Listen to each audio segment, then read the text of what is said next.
विद्यार्थी मित्रांनो, मी प्राध्यापक विनोद मंगनाळे सर. ॲक्च्युली मागच्या व्हिडिओमध्ये तुम्हाला मी 12वीच्या बोर्डमधील फर्स्ट टॉपिकचे एक्झरसाइज पूर्ण सॉल्व करून दिले आहेत. आता मी आज तुम्हाला जे सेकंड टॉपिक आहे ह्युमन रिप्रोडक्शन त्याचे एक्झरसाइज सॉल्व करून देत आहे.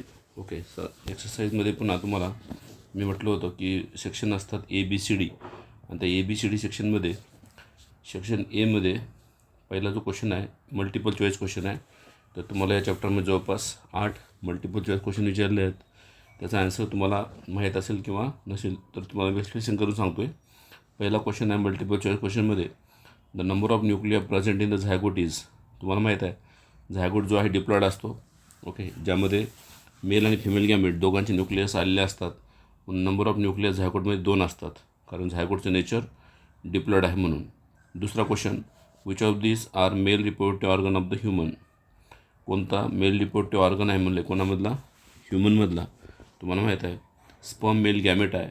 सेमिनल फ्लुइड हे लिक्विड पार्ट आहे सेमनमधला. तर रिप्रोडक्टिव्ह ऑर्गन जो आहे मेल टेस्टिस, ज्याला आपण मेल गोनाड असं म्हणतो, मेल गोनाड्स असं म्हणतो आपण गोनाड टेस्टिसला. ओव्हरी तर फिमेलमधला सेक्स ऑर्गन आहे, त्यामुळं ह्याचा आन्सर आहे मग सी. तिसरा क्वेश्चन आहे, attachment of embryo with the wall of uterus is known as. जेव्हा एम्ब्रिओ युट्रसच्या वॉलमध्ये येऊन चिटकतो त्या प्रोसेसला काय म्हणतात, तर त्या प्रोसेसला म्हणतो आपण इम्प्लांटेशन. काय म्हणतो आपण, इम्प्लांटेशन असं म्हणतो. ओके, इम्प्लांटेशन म्हणजे एम्ब्रिओ येऊन चिटकतो कुठं, युट्रसच्या वॉलमध्ये. ओके, म्हणून त्याला म्हणतो आपण इम्प्लांटेशन. ओके, लक्षात ठेवा. त्यानंतर पुढचा क्वेश्चन आहे, rupturing of the follicle and discharge of the ova is known as. जेव्हा फोलिकल फुटतं आणि ओव्हा डिस्चार्ज होतो, रप्चरिंग ऑफ फोलिकल आणि discharge of ova is called as. ह्याला आपण ओव्ह्युलेशन म्हणतो. ॲक्च्युली हे 14th डे ऑफ मेन्स्ट्रुअल सायकलमध्ये होतं. मेन्स्ट्रुअल सायकलच्या 14th डेला मेन्स्ट्रुअल सायकलच्या होतं. ओके, 3 नंबर क्वेश्चन तुम्हाला कळलं, इम्प्लांटेशन कुठं होतं आहे, युट्रसमध्ये होतं आहे, आणि इम्प्लांटेशनमध्ये त्याला 4था क्वेश्चन कळलेला आहे. 5वा क्वेश्चन आहे, human female the fertilized eggs get implanted in. Human फिमेलमध्ये जो फर्टिलाइज्ड एग आहे तो कधी इम्प्लांट होतो, तर इम्प्लांट जो होतो तो after 7 days of the fertilization. Implant म्हणजे एम्ब्रिओ येऊन चिटकतो कुठं, युट्रसच्या वॉलमध्ये. ओके, तर कधी चिटकतो युट्रसच्या वॉलमध्ये, after 7 days, about 7 days of the fertilization. Fertilize झाल्यानंतर 7 दिवसानंतर येऊन चिटकतो. त्यानंतर पुढचा क्वेश्चन आहे, test tube baby technique is called as. Test tube baby टेक्निकला काय म्हणतो आपण, तर त्या टेक्निकला म्हणतो आपण इन विट्रो फर्टिलायझेशन. काय म्हणतो आपण, इन विट्रो फर्टिलायझेशन. म्हणजे आउटसाईड द बॉडी, जिथं आपण स्पर्म आणि ओव्हा फ्यूज करतो आणि मग झायगोट किंवा एम्ब्रिओ बनवून फिमेलच्या बॉडीमध्ये सोडतो, त्याला म्हणतात टेस्ट ट्यूब बेबी प्रोग्राम किंवा टेस्ट ट्यूब बेबी टेक्निक म्हणतात. इन विट्रो फर्टिलायझेशन म्हणतो आपण त्याला. त्यानंतर पुढचा क्वेश्चन आहे, द गिवन फिगर शोज. तुम्हाला एक खाली फिगर दिलेली आहे आणि त्या फिगरमध्ये तुम्हाला काय लेबलिंग केलेली आहे, स्पर्म. एकीकडं स्पर्मची डायग्राम आहे, त्याचं लेबलिंग केलं आहे ABCD. Which label part represent the acrosome. त्यातला कोणता पार्ट ॲक्रोझोम दाखवतो. तुम्हाला माहीत आहे ॲक्रोझोम म्हणजे स्पर्मच्या हेडची कॅप आहे आणि ज्याचं काम आहे डिफरंट टाईप ऑफ एन्झाईम तयार करणं, स्पर्मचं पेनिट्रेशन करणं कुठं, ओव्हाच्या वॉलमध्ये. म्हणून जो ऑप्शन नंबर D आहे, ए, लेबलिंग ए जो आहे तो ॲक्रोझोम आहे स्पर्मच्या डायग्राममधली. पुढचा पॉईंट आहे, presence of beard in the boys is. Beard present राहणे हे कोणतं कॅरेक्टर आहे, तर त्याला आपण सेकंडरी सेक्शुअल कॅरेक्टर असं म्हणतो आहे. बियर्ड अँड मुस्टॅक्स येणं, दाढी मिशा येणं म्हणतो आपण त्याला सेकंडरी सेक्शुअल कॅरेक्टर आहे. कोणाचं, बॉईजचं, मेलचं, जे की प्युबर्टी एजमध्ये येतं. पुढचा क्वेश्चन आहे आता सेक्शन एमधलाच. सेक्शन एमधलाच आहोत आपण सध्या, त्यामधला क्वेश्चन 1 झाला. आता सेक्शन एमध्येच क्वेश्चन नंबर 2 आपण घेत आहोत. ह्याच्यामध्ये व्हेरी शॉर्ट आन्सर क्वेश्चन म्हणतो आपण त्याला. एका वाक्यात उत्तर लिहायचे असतात. ओके, तर तुम्हाला क्वेश्चन काय विचारलं बघूया. What is the difference between fetus आणि एम्ब्रिओ. तुम्हाला माहीत आहे एम्ब्रिओ अर्ली स्टेज आहे आणि फेटस लेट स्टेज आहे कम्पॅरेटिव्हली. आणि मी एम्ब्रिओमध्ये काय होतं, एम्ब्रिओ बनत असताना काय होतं, after fertilization 8 week of pregnancy embryo बनतो. फर्टिलायझेशन झाल्यानंतर काय बनतो, 8 weekपर्यंत कोण बनतो, एम्ब्रिओ बनतो. ओके, आणि त्यानंतर फेटस कधी बनतो, beginning to the 3rd month. Fetus कधी बनतो, 3rd month. जेव्हा ऑर्गन येतात, ऑर्गन जेव्हा एम्ब्रिओला काय येतात, ऑर्गन्स येतात, त्यावेळेस काय बनतो फेटस, म्हणजे अर्ली एम्ब्रियोनिक स्टेजमध्ये एम्ब्रियो बनतो 8 वीकपर्यंत अप्रॉक्सिमेटली. ओके, मग एम्ब्रियो बनत असताना तुम्हाला माहीत आहे झायगोटचं मोरला बनतं, मोरलाचं ब्लास्टुला बनतं, ब्लास्टुलाचं गॅस्ट्रुला बनतं, मग ह्याला आपण एम्ब्रियो म्हणतो. पुढचा क्वेश्चन आहे outline the path of sperm up to the urethra. Okay, स्पर्मचा पाथ तुम्हाला सांगायचा आहे युरेथ्रापर्यंतचा. तर मग तुम्हाला माहीत आहे स्पर्मचं फॉर्मेशन कुठं होतं, सेमिनिफेरस ट्युब्यूलमध्ये फॉर्मेशन होतं. ओके, त्यानंतर कुठं जातात रेटिटेस्टिस, रेटिटेस्टिसकडून कुठं जातात व्यासा एफरेन्शिया, व्यासा एफरेन्शिया कुठं जातात इपिडायडॅमिस, इपिडायडॅमिसकडून कुठं जातात व्यास डिफरन्स, नंतर कुठं जातात इजॅक्युलेट डक्ट, इजॅक्युलेटरी डक्टमध्ये जातात आणि सगळ्यात शेवटी युरेथ्रामधून बाहेर पडतात ना, युरेथ्रामधून बाहेर पडतात. So this is about the sperm path. Okay, in the human male body. Okay, पुढचा क्वेश्चन आहे which gland contribute the fluid to the semen. कोणत्या ग्लँड आहेत जे सेमनच्या मध्ये फ्लुइड कॉन्ट्रीब्यूट करतात. तसे 3 ग्लँड आहेत तुम्हाला माहीत आहे. तिन्ही ग्लँडचे नाव तुम्हाला माहीत असतील. पहिली आहे सेमिनल वेसिकल, दुसरी आहे प्रोस्टेट ग्लँड. पहिली आहे सेमिनल वेसिकल जे सगळ्यात जास्त सिक्रेशन करते, दुसरी आहे प्रोस्टेट ग्लँड ओके जे त्यापेक्षा कमी करते, आणि तिसरी आहे कॉपस ग्लँड्स किंवा त्याला म्हणतात बल्बोयुरेथ्रल ग्लँड्स. अशा 3 ग्लँड असतात ज्या की फ्लुइड कॉन्ट्रीब्युशन करतात सेमनमध्ये. त्यानंतर चौथा क्वेश्चन आहे name the endocrine gland involved in the maintaining sex character of the male. कोणती एंडोक्राइन ग्लँड आहे जी सेक्शुअल कॅरेक्टर कंट्रोल करते कोणामध्ये मेलमध्ये. तर सर्वांना माहीत आहे एंडोक्राइन ग्लँडचं नाव आहे टेस्टिस. ओके, आणि टेस्टिसला म्हणतो आपण male gonad. Okay, actually it is the male gonad आणि is also called as mixed gland. Mixed का म्हणतात माहीत आहे का, मिक्स्ड का म्हणतात कारण हे स्पर्म पण बनवते आणि हार्मोन पण बनवते, कोणतं टेस्टोस्टेरोन किंवा अँड्रोजिन नावाचं, म्हणून त्याला एंडोक्राइन ग्लँड किंवा मिक्स्ड ग्लँड पण म्हणतो आपण. Okay, number 5 question where does fertilization and implantation occur. Fertilization आणि इम्प्लांटेशन कुठं होतं लक्ष देऊन ऐका. फर्टिलायझेशन जे होतं फेलोपियन ट्यूबमध्ये होतं.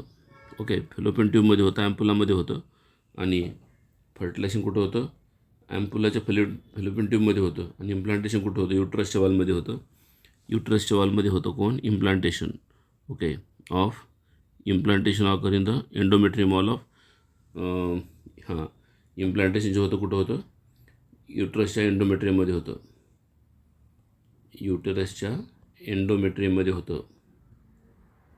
ओके, आणि फर्टिलायझेशन कुठं होतं इन द फेलोपियन ट्यूब होतं, ॲम्पुलामध्ये होतं, विसरू नका ॲम्पुलामध्ये फेलोपियन ट्यूबमध्ये होतं फर्टिलायझेशन. तर पुढचा क्वेश्चन आहे enlist the external genital organs in the female. External genital organ जे आहेत मेलमध्ये त्याची नावं सांगा म्हणले. कोणकोणते नाव आहेत तुम्हाला माहीत आहे. पहिला वेस्टिब्यूल आहे, वेस्टिब्यूल आहे.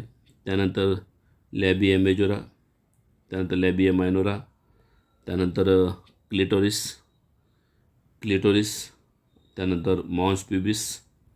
हे सगळे कोण आहेत एक्सटर्नल जेनेटल ऑर्गन्स आहेत.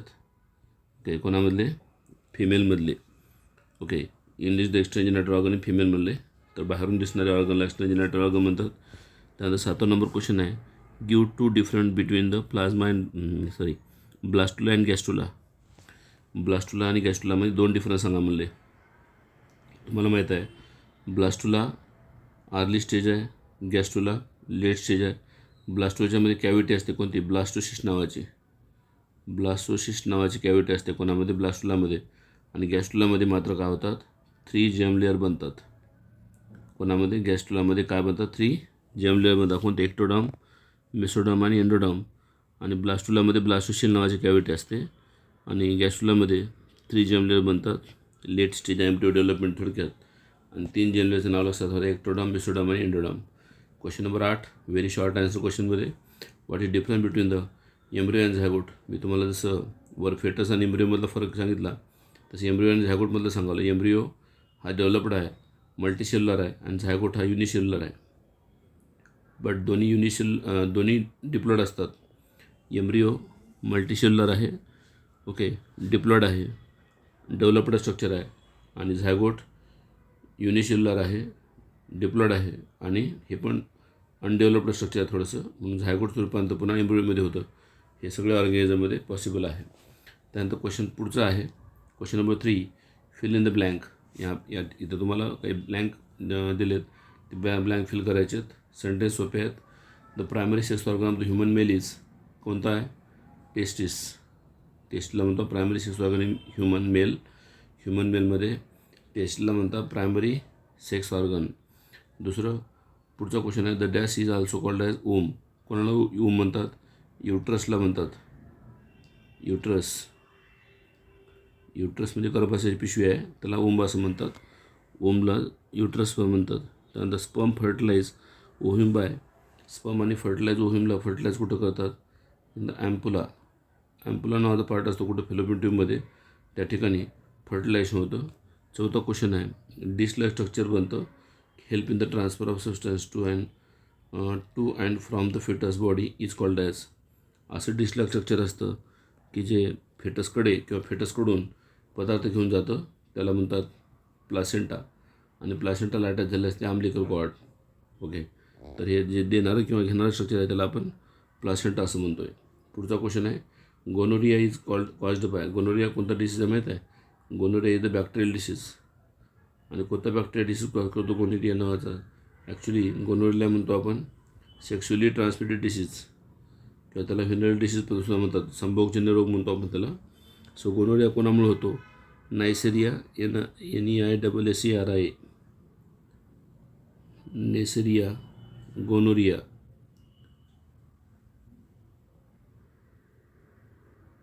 गोनोरिया हा कॉजल ऑर्गॅनिझम बॅक्टेरिया आहे.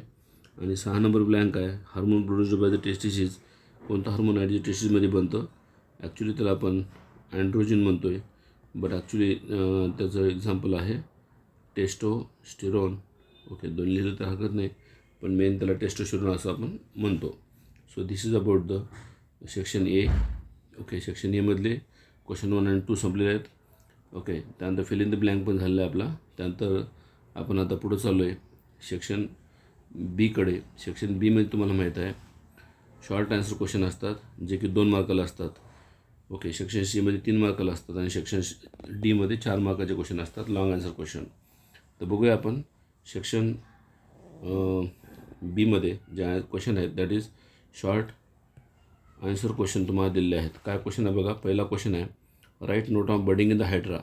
तुम्हाला मी बुकमध्येच काय करतो, डायग्राम दाखवतो आणि एक्सप्लेनेशन देतो लगेच. हायड्रामध्ये बडिंग कशा प्रकारे होते त्यांनी नोट करा म्हणले. तुम्हाला माहीत आहे पहिली गोष्ट, हायड्रा कोण आहे?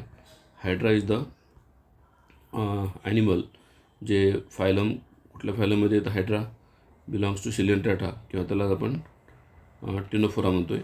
तर हायड्रामध्ये बडिंग कशा प्रकारे होते त्यांनी दिले विचारले क्वेश्चनमध्ये. ओके, सो हे आहे हायड्रामधलं बडिंग. बघा अगोदर काय होतं, अशी मेथड आहे सेक्शुअल रिप्रोडक्शनची ज्यामध्ये फेवरेबल कंडिशनमध्ये काय होतं मग ॲनिमलच्यामध्ये, सिलेंट्राटामध्ये किंवा हायड्रामध्ये किंवा कोरल्समध्ये.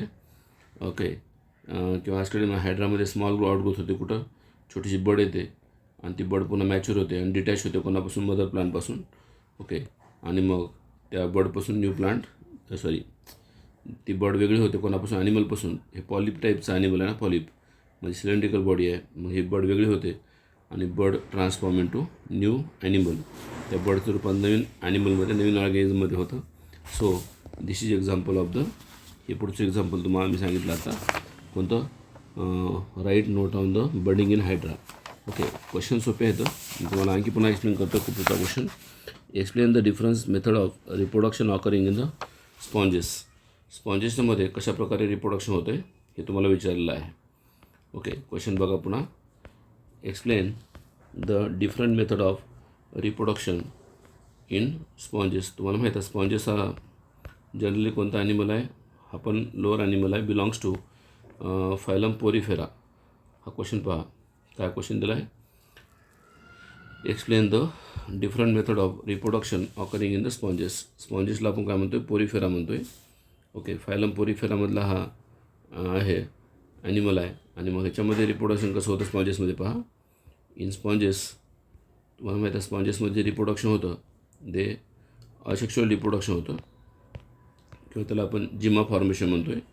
जिमा फॉर्मेशन म्हणतो आहे कोणामध्ये? स्पॉन्जेसमध्ये. बघा, Gmail formation that internal bird formed in the sponges. आणि असेक्शुअल रिप्रोडक्शन आहे मास ॲग्रिगेशन डॉर्मंट सेलचं. ओके, तर आपण आर्किओफाईट्स असं म्हणतो, capable of developing into new organisms. कोणत्या सेल आहेत ह्या? आर्किओफाईट नावाचे सेल असतात. ओके, हे दिसतं तुम्हाला हो का, ज्यापासून नवीन ऑर्गॅनिझम बनतो आहे. आणि archaeophytes get coated with the thick resistant layer and called amoebocytes and the gemmule formed. कधी बनतं जिम्यूल?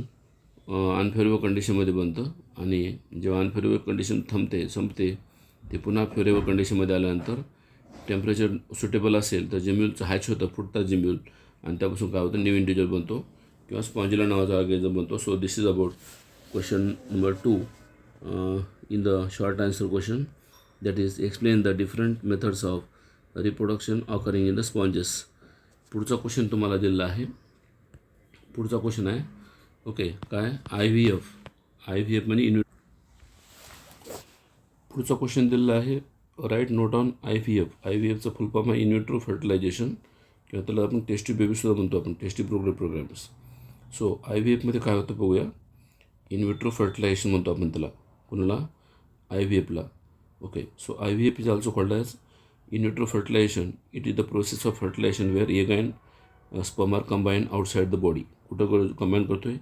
टेस्ट ट्यूबमध्ये कंबाईन करतो आहे, आणि ग्लास प्लेटमध्ये सुद्धा कंबाईन करू शकतो आपण. आणि झायगोटला आपण सिम्युलेटेड कंडिशन प्रोव्हाइड करतो, म्हणजे जी कंडिशन आपल्या बॉडीमध्ये असते तीच कंडिशन आपण झायगोटला प्रोव्हाइड करतो आहे. कुठं? लॅबोरेटरीमध्ये. आणि झायगोट जो आहे अर्ली एम्ब्रियो फॉर्ममध्ये अप टू 8 ब्लास्टोमेर झाला.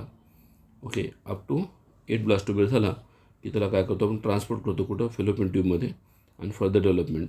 ओके, झायगोटचं काय करतो आपण? एम्ब्रियो करतो, आणि 8 सेलपर्यंतचा बनला ब्लास्टोमेअर की त्याला आपण कुठं पाठवतो आहे? That is in the fallopian tube पाठवतो आहे, म्हणून त्याला म्हणतात झायगोट इंट्रा फेलोपियन ट्रान्सफरसुद्धा म्हणतात. झायगोट इंट्रा फेलोपियन ट्रान्सफर म्हणतो आपण. ओके, तर हे this is about the in vitro fertilization method. 2 मार्कासाठी असल्यामुळे एवढं बस झालं आन्सर. ओके, त्यानंतर पुढचा क्वेश्चन तुम्हाला विचारला आहे. नेक्स्ट क्वेश्चन आहे. ओके, आपण आहोत सध्या शॉर्ट आन्सर क्वेश्चनमध्ये. 2 मार्काचे क्वेश्चन आहेत किंवा 3 मार्काला क्वेश्चन विचारतात. हे चौथा क्वेश्चन आहे, comment on any 2 mechanical contraceptive method. Comment on any 2 mechanical contraceptive method. What is contraceptive method? अशी मेथड जी बर्थ कंट्रोल करते त्याला आपण कॉन्ट्रासेप्टिव्ह मेथड म्हणतो आहे. आणि त्यातली कोणती मेथड आहे की जे मेकॅनिकल आहे? ओके, तुम्हाला माहीत आहे मेकॅनिकल मेथडमध्ये तशा खूप मेथड आहेत. तर तुम्हाला त्यांनी कोणतेही 2 मेथड सांगितले आहेत मेकॅनिकल मीन्समध्ये, किंवा त्याला बॅरियर मेथड पण म्हणतो आपण. ओके, ज्या काय करतात, बॅरियर आणतात, कोणामध्ये ओव्हम आणि स्पर्मला फ्यूज होऊ देत नाहीत, प्रिव्हेंट करतात फिजिकल कॉन्टॅक्ट दोघांचा, मग त्याला आपण मेकॅनिक बॅरियर म्हणतो आहे. त्यामध्ये पहिला आहे कॉन्डोम, दुसरा आहे डायफ्रॅम, तिसरा आहे युट्राईन डिव्हाइस. असे प्रकार आहेत. तर त्याने तुम्हाला कुठलेही 2 विचारलेत ना. Okay, any 2 mechanical methods. तर आपण छोटे छोटे 2 घेऊन टाकूया. तिसरे पण आहेत, पण इथं 2 मार्काला विचारल्यामुळं आपल्याला जास्त कायची गरज नाही. कॉन्डोम काय आहे? मग एक थिन रबर ट्यूब आहे, ज्यामध्ये काय होतं, पेनिस मेलचं इन्सर्ट करतात कधी कॉप्युलेशनच्या वेळेस, आणि prevent the entry of ejaculation. जेणेकरून काय होतं, कॉन्डोमच्यामध्ये स्पर्म इथंच अटॅच होऊन बसतात. म्हणजे हे जर पेनिसमध्ये तुम्ही पाहिलं तर हे पेनिसमध्ये सेमन आहेत ते कॉन्डोमच्यामध्येच जमा होतात, आणि पेनिस इजॅक्युलेट केल्यानंतरसुद्धा स्पर्म फिमेलच्या बॉडीमध्ये जात नाहीत. म्हणून हे कॉन्डोम रबर ट्यूब आहे. फिमेल रिप्रोडक्टिव्ह ट्रॅकमध्ये स्पर्म जात नाहीत, प्रिव्हेंशन होतं, आणि सिम्पल अँड इफेक्टिव्ह मेथड आहे. अँड हॅज कुठलाही साईड इफेक्ट नाही. त्याला निरोध म्हणतो आपण. काय म्हणतो? निरोध म्हणतो. मोस्ट वाईडली यूज कॉन्ट्रासेप्टिव्ह आहे. Easily available in the government hospital also, and properly discharge after every use. And condom is also useful for the controlling STD and AIDS. But STD sexual transmit disease किंवा एड्ससारख्या डिसीजपासून protection करण्यासाठी किंवा birth कंट्रोलसाठी आपण condom user friendly म्हणून आपण वापरू शकतो. दुसरी method आहे डायफ्रॅम, किंवा त्याला सर्वायकल गॅप म्हणतो आपण, किंवा व्हॅल्ट आहे. हे फिमेलमध्ये वापरतात. कुठं वापरतात? फिमेल. कॉन्डोम कुठं वापरतात? कॉन्डोम जनरली मेलमध्ये पण वापरतात किंवा जनरली फिमेलमध्ये पण वापरतात, पण डायफ्रॅम आणि सर्वायकल किंवा कॅप किंवा हॉल्ट्स हे फक्त फिमेलमध्ये वापरतात. Okay, made up of rubber tubes and रबरनं बनला आहे. Prevent contraception blocking the entry of sperm through cervix. कुठं बसवतात? हे सर्विक्समध्ये, आणि insert into the female reproductive tract over the cervix during copulation. ह्याला मात्र एक्सपर्ट डॉक्टरची गरज लागते किंवा एक्सपर्ट नर्सची गरज लागते हे बसवण्यासाठी. म्हणून कॉन्डोमला बसवण्यासाठी गरज नाही कोणाची, पण डायफ्रॅम सर्वायकल कॅप किंवा फॉल्टसाठी एक्सपर्टची गरज आहे. त्यात तिसरी मेथड आहे इंट्रायुट्राईन डिव्हाइस, ज्यामध्ये आपण IUD म्हणतो आपण त्याला. वेगळ्या प्रकारचे IUD आहेत तसे. ओके, जसं की लिपिस लूप आहे, कॉपर रिलीजिंग IUD आहे, CUT, CU7, Multiload 375, hormone release IUDs आहे, LNG20, प्रोजेस्टेरोन. हे सगळे काय आहेत? IUDचे प्रकार आहेत. ओके, तर हे IUDसुद्धा आपण वापरू शकतो. मग कशासाठी? मेकॅनिकल मेथडमध्ये बॅरियर म्हणून. ओके, तर अशा प्रकारे हे क्वेश्चन तुमचा संपला आहे. त्यानंतर पुढचा क्वेश्चन आहे write note on tubectomy. What is tubectomy? Tubectomy कशाला म्हणतो आपण? मेलमध्ये वापरतात हे फिमेलमध्ये वापरतात ट्युबोक्टॉमी. आणि ट्युबोक्टॉमीमध्ये काय करतो आपण? फिमेलची जे फेलोपियन ट्यूब आहे ती कट करतो आणि त्याला टॅग करतो, बांधून टाकतो ना, जेणेकरून जो स्पर्म आणि ओहाचं जे मीटिंग आहे ते थांबवतो आपण. कोणामध्ये? ट्युबोक्टॉमीमध्ये. काय करतं ट्युबोक्टॉमीमध्ये बघूया. Diagram itself indicate what happen there. आणि ही परमनंट मेथड आहे. मग कोणती मेथड आहे? परमनंट मेथड आहे बर्थ कंट्रोलची. ओके, म्हणून त्याला आपण परमनंट मेथड म्हणतो आहे, किंवा त्यालाच आपण स्टरलायझेशन म्हणतो आहे. काय म्हणतो आहे? स्टरिलायझेशनसुद्धा म्हणतात. फिमेलमध्ये आपण वापरतो. ओके, ऑपरेशन करून फिमेलमध्ये आपण ट्युबोक्टॉमी करतो. सो याच्यामध्ये काय करायचं मग बघा, वॅसोटॉमी असो किंवा ट्युबोक्टॉमी असो, जिथं स्पर्म आणि ओहाचं फ्युजन होऊ द्यायचं नाही आहे. मग ट्युबोक्टॉमीमध्ये काय करतो आपण? ओके, लक्षात घ्या. ट्युबोक्टॉमीमध्ये काय करतो आपण? Small part of the fallopian tube tied and cut and block the gamete transport in prevent pregnancy. हे इथं बघा, फेलोपियन ट्यूब जे आपण कट केली आहे, स्पेशली कुठं? फेलोपियन ट्यूब 3 पार्ट असतात. ओके, इस्थमस, ॲम्पुला आणि इन्फंडिबुलम असे 3 पार्ट असतात. तो त्यातला इस्थमस पार्ट जो आहे त्या ठिकाणी आपण काय केलं आहे? फेलोपियन ट्यूब कट करून त्याला बांधून टाकलं आहे, जेणेकरून स्पर्म आणि ओहा दोघांचं फ्युजन होऊ देत नाही आपण. सो ह्याला म्हणतो आपण ट्युबोक्टॉमी. नंतर 6वा नंबर क्वेश्चन आहे तुम्हाला दिलेला बुकमध्ये. Give the name of causal organisms of syphilis and are known of symptoms. Syphilis म्हणजे कोणता डिसीज आहे?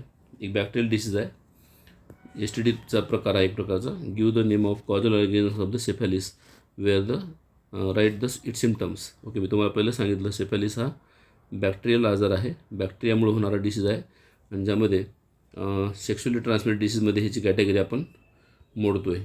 कोणाची? सिफॅलिसची. आणि सिफॅलिसमुळे सिम्पटम काय दिसतात ते पण आपण पाहणार आहोत. ओके, ॲक्च्युली तुम्हाला म्हणलं मी, this is the disease of sexually transmitted disease म्हणून त्याला आपण ओळखतो. कोणाला? सिफॅलिसला. तसे बरेच डिसीज आहेत. गोनोरिया आहे, सिफॅलिस आहे. तर हा सिफॅलिस नावाचा पण एक आजार आहे जो आपल्याला दिसून येतो आहे. आणि सिफॅलिसमध्ये सिम्पटम काय आहेत बघा. सिफॅलिस इज कॉज्ड बाय ट्रिपॅनोमा पॅलिडियम बॅक्टेरिया आहे. 3 ते 4 वीक इन्क्युबेशन पिरियड आहे. वाट इन्क्युबेशन पिरियड? इन्फेक्शन झाल्यापासून ते सिम्पटम दिसेपर्यंतचा कालावधी. तर तुम्हाला क्वेश्चनमध्ये विचारलं आहे की सिफॅलिसचं कॉजल नाव काय आहे? तर पुन्हा सांगायला ट्रेपोनिमा पॅलिडियम बॅक्टेरिया आहे. आणि याचे सिम्पटम विचारले तुम्हाला. सिम्पटम काय आहेत? Primary lesion called as canker किंवा chancre at the site of infection. म्हणजे काय? चट्टे पडतात. ओके, स्पॉट पडतात. म्युकस मेम्ब्रेन किंवा जिनाटल किंवा रेक्टल ऑर्गनमध्ये होतं हे. Canker is the formed of external genitalia, skin rashes, स्किनवर लाल रंगाचे चट्टे पडतात. माइल्ड फिवर, ताप येतो हळूहळू. आणि इन्फ्लॅम्ड जॉईंट्स, सांधे दुखतात. लॉस ऑफ हेअर्स, केस गळून जातात कुठले? रिपोर्टिव्ह ऑर्गनवरचे. आणि पॅरालिसिससुद्धा येऊ शकतो. आणि डिजेनरेटिव्ह चेंजेस म्हणजे काय? सेक्स ऑर्गन जो आहे तो हळूहळू डिस्ट्रॉय होऊ शकतो. डिजेनरेटिव्ह म्हणजे लॉस होणे. अखर इन द हार्ट अँड ब्रेनसुद्धा. आणि स्पेशली हार्ट आणि ब्रेन जे आहे त्याचेसुद्धा आजार उद्भवतात तुम्हाला. म्हणजे ते सुद्धा ऑर्गन काय होतात? हळूहळू डिजेनरेटिव्ह चेंजेस होतात. म्हणजे वीक होतात, कमजोर होतात. ओके, आणि त्याचं प्रिव्हेन्शन कसं करणार? ट्रीटमेंट कसं करणार? तर अँटीबायोटिक, पेनिसिलिन वगैरे देऊन आपण ट्रीटमेंट करू शकतो. आणि प्रिव्हेन्शन करू शकतो आपण हायजेनिक प्रॅक्टिस वगैरे वापरून. ओके, आणि मल्टिपल पार्टनरपासून आपण क्वायटस जे आहे किंवा सेक्शुअल कॉन्टॅक्ट जो आहे टाळून आपण प्रिव्हेन्शन करू शकतो अशा बॅक्टेरियल डिसीजपासून. ओके, तर त्याच्यानंतर 6वा तुम्हाला पुढचा 7वा क्वेश्चन आहे. What is colostrum? Very simple question. What is colostrum? तुम्हाला माहीत आहे, आईचं जे पहिलं दूध असतं त्याला गोल्डन मिल्क म्हणतो आपण. कोणतं मिल्क म्हणतो? Golden milk. आणि त्या गोल्डन मिल्कचा कलर जो आहे येलो कलरचा असतो. आणि त्या येलो कलरच्या मिल्कमध्ये काय असतं मग? कोलेस्ट्रॉम असतं. या ठिकाणी कन्फ्युजन होऊ नका. कोलेस्ट्रॉम आणि कोलेस्ट्रॉल. कोलेस्ट्रॉल हे ऑइली सबस्टन्स आहेत आणि कोलेस्ट्रॉम हे एक आईचं दूध आहे ज्यामधून न्यूट्रिशन मिळतं बाळाला. त्याला आपण कोलेस्ट्रॉम म्हणतो. तर त्यांनी क्वेश्चनमध्ये विचारले काय? What is colostrum? कोलेस्ट्रॉम काय आहे? लक्ष देऊन ऐका. कोलेस्ट्रॉम कशाला म्हणतो आपण किंवा कोलेस्ट्रॉमचा यूज काय आहे आपल्याला इथं सांगायचं आहे. Okay, what is the use of colostrum? लॅक्टेशनमध्ये हे एक पॉईंट येतो खरं तर. लॅक्टेशन म्हणजे आई जेव्हा स्तनपान करते त्यावेळेस कोलेस्ट्रॉम तयार होतं आईच्या दुधामध्ये. Memory Gland of soon after child birth produce colostrum. So it is the sticky and yellow colored fluid secreted by the mammary glands soon after childbirth, and it contain protein, specially जे defence protein बनवतात IgA नावाचे, ज्याला आपण immunoglobulin ए म्हणतो, antibody बनवतात, ज्या the fat content of colostrum is low, fat कमी असतं, अँटीबॉडी असतं कोणामध्ये कोलेस्ट्रॉममध्ये, आणि त्यामुळं काय होतं बाळाच्यामध्ये रेजिस्टन्स पॉवर डेव्हलप होतो न्यूबॉर्न बेबीमध्ये. कुठून मदरकडून येतो, म्हणून ही प्रकारची काय आहे पॅशिव्ह इम्युनिटी येते बाळामध्ये. पॅशिव्ह इम्युनिटी येते. कशी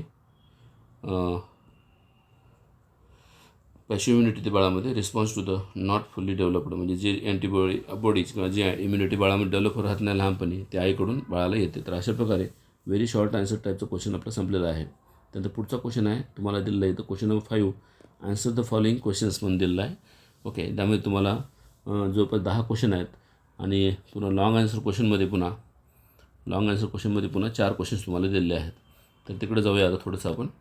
ओके, पुन्हा आणखी क्वेश्चन पुढचं आहे, आन्सर द फॉलोइंग क्वेश्चन्स. आता ॲक्च्युली तुम्ही पाहिलात हे अशा टाईपचे क्वेश्चन जे असतात आपलं ऑलमोस्ट 3 मार्काला दिलेले असतात. ओके, हे जे क्वेश्चन आहे ते किती मार्काला दिलेले आहेत? 3 मार्काला दिलेले आहेत.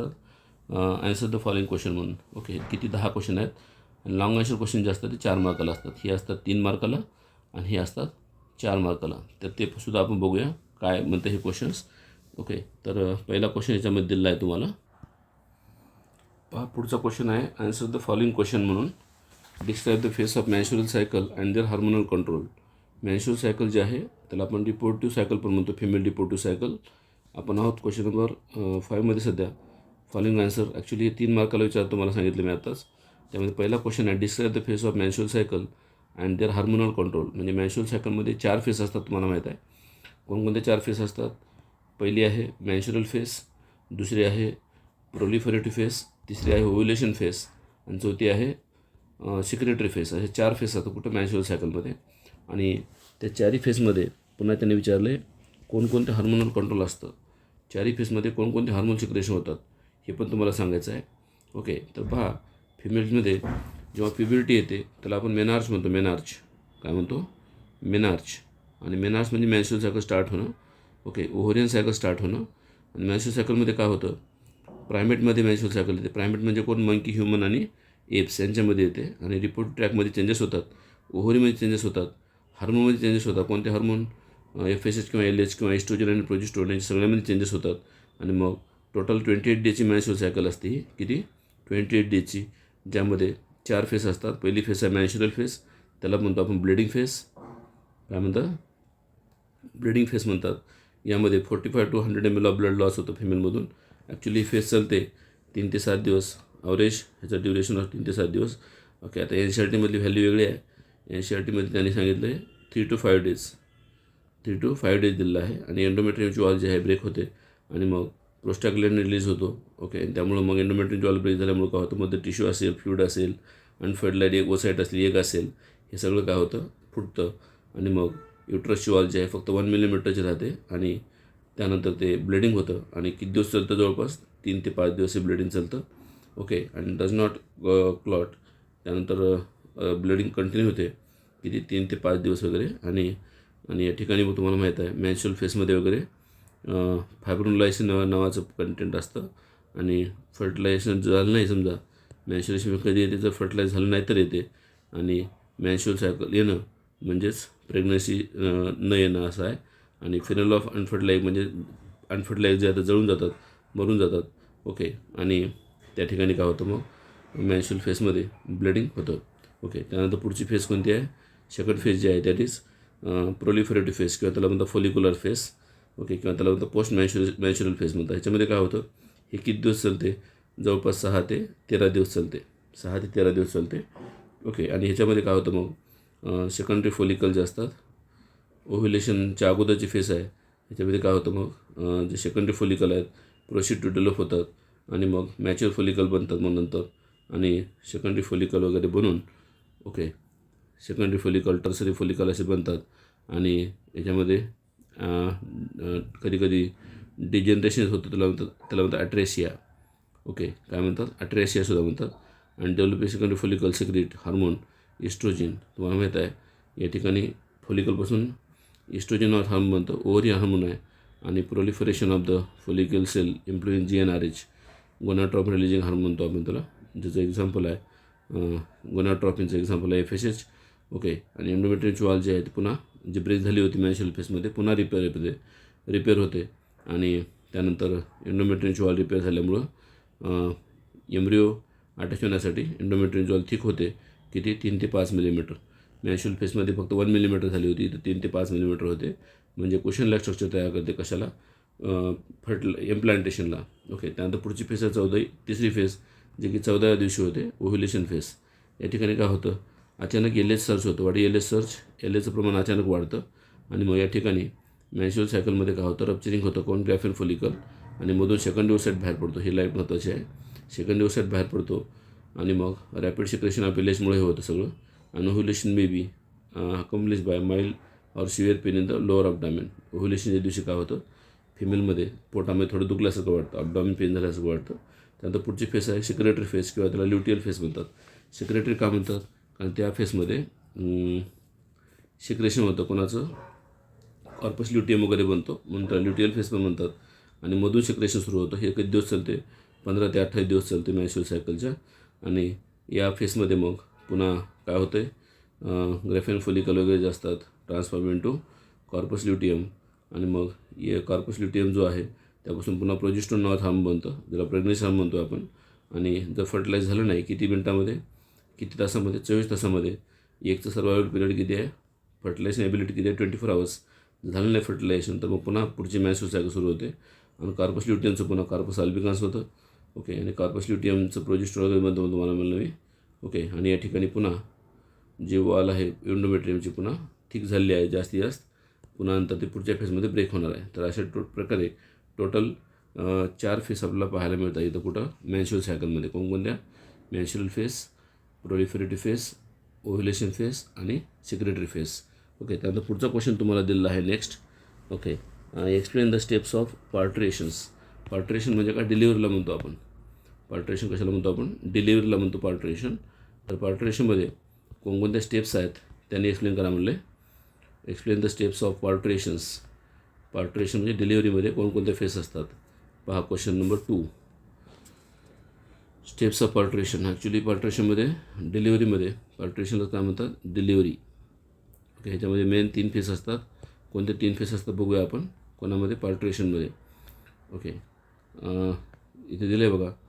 पार्ट्रेशन म्हणजे अगोदर डिलिव्हरीला म्हणतो आपण, आणि त्या ठिकाणी लेबर पेन वगैरे होतं. लेबर पेन कुठं? पार्ट्रेशनमध्ये, डिलिव्हरीच्या वेळेस.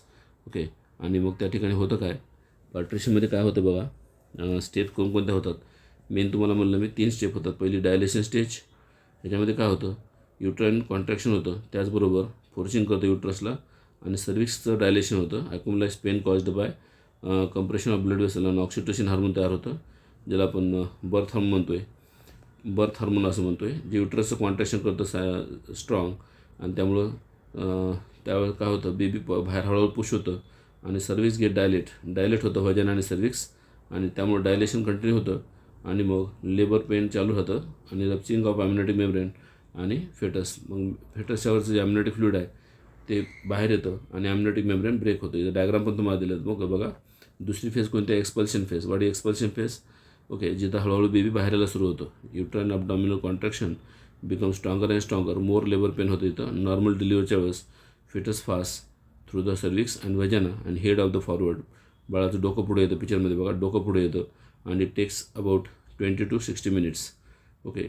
20 ते 60 मिनटामध्ये होतं, आणि umbilical cord is tied off आणि cut off in the baby naval.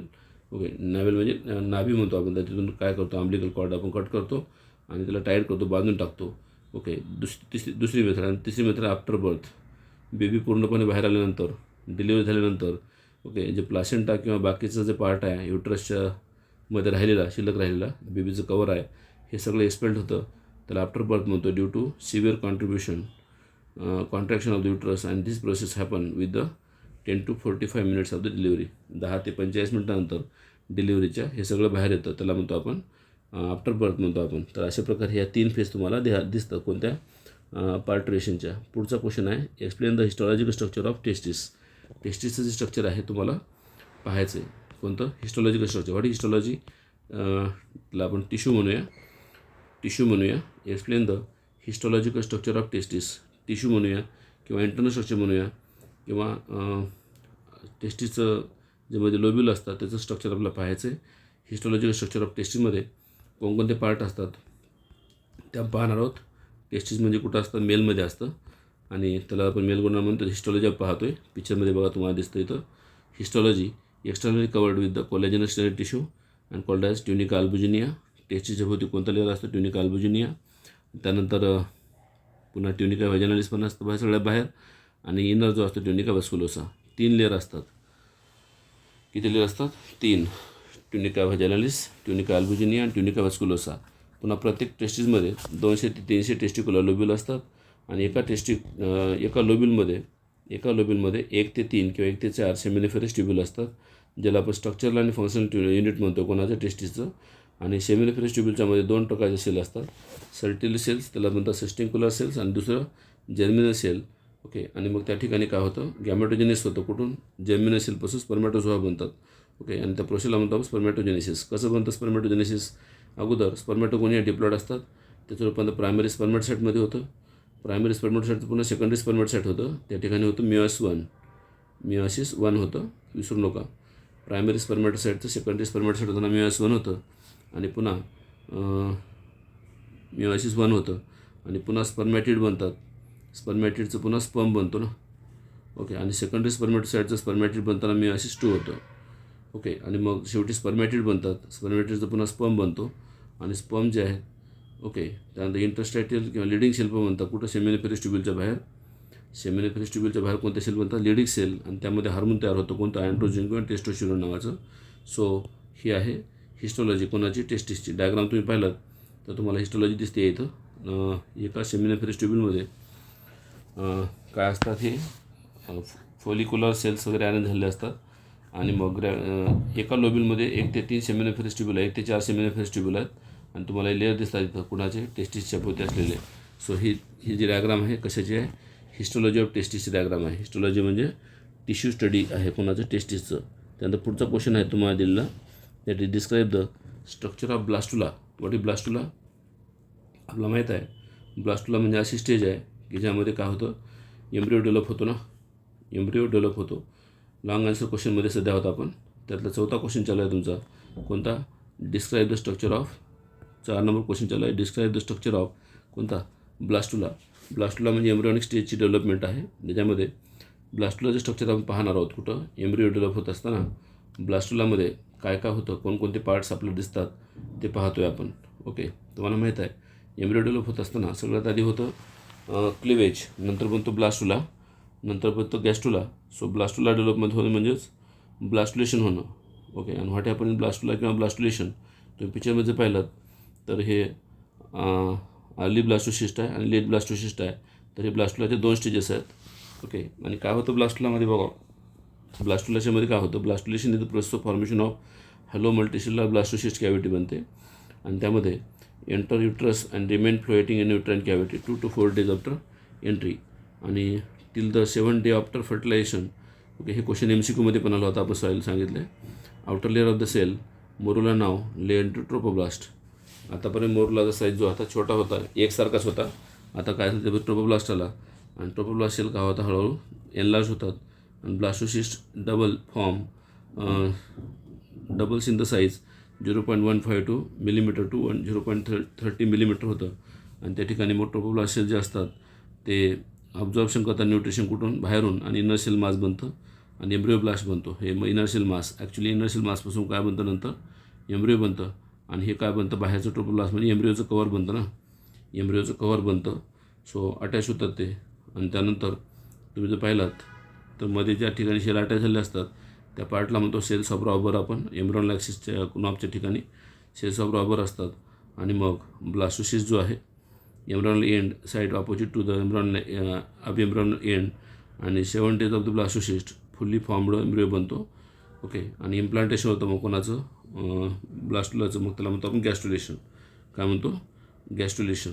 आणि मग नंतर मग एंडोमेट्रियमची वॉल जी आहे त्याच्यामध्ये अटॅच होतो कोण? ट्रोपोब्लास्ट. म्हणजे एम्ब्रिओ पूर्णपणे फसून बसतो कुठं? युट्रसच्या वरलं. आणि मग त्या स्टेजला म्हणतो आपण ब्लास्टुलेशन स्टेज. म्हणून हे जो 5वा क्वेश्चन आहे चौथा क्वेश्चन आहे describe the structure of blastula, हा संपलेला आहे. त्यानंतर क्वेश्चन नंबर 5 तुम्हाला मी सांगतो आहे. क्वेश्चन नंबर 5 काय बघा, explain the histological structure of the ovary in the human. Explain the histological structure of the ovary in the human. तर क्वेश्चन आहे explain the histological structure of ovary in the female. हा question आहे, तुम्हाला दिसतोय question number 5 बघा. आणि त्या क्वेश्चनचा answer तुम्हाला दिलेला आहे. मग हिस्टॉलॉजिकली ओव्हरीच्यामध्ये कोणकोणते लेअर असतात. ओव्हरीचं तुम्ही इंटरनल स्ट्रक्चर पाहिलात तर तुम्हाला ओव्हरीच्यामध्ये डिफरंट पार्ट दिसतात. ओके, सगळ्या बाहेर असतं ओव्हरीच्या. मग कोणता कॉर्टेक्स नावाचा पार्ट, मध्ये असतो मेडुला. ओके, आणि मग तुम्हाला विचारलं आहे हिस्टॉलॉजिकल स्ट्रक्चर एक्सप्लेन करा, कोणाचं, टेस्टिसचं. ओके, सो काय काय असतं हिस्टॉलॉजिकल स्ट्रक्चरमध्ये बघूया. मी तुम्हाला डायग्राम बेस्डच एक्सप्लेनेशन करतो आहे.